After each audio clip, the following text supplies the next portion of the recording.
Mina olen kusjuures alles lõpetamas holistilist treeningut.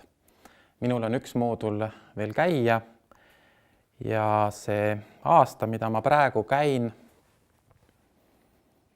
see on kõigepealt näidanud teed minu enda sisse, seal, kus on minu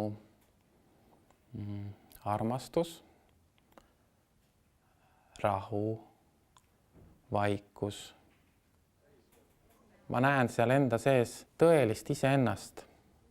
See, kes on puhas, see, kes hoolib, see, kes näeb ja see, kes kuuleb.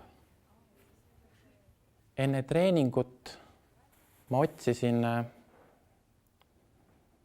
palju vastuseid küsimustele, kuidas olla õnnelik, kuidas elada tasakaalus iseendaga,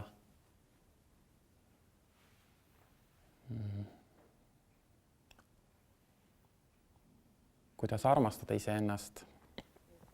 Ja koolis läbi imeilusa juhendaja ja väga meeldivate koolikaaslaste ning grupivaimu on mulle neid vastuseid ette öeldud ja näidatud.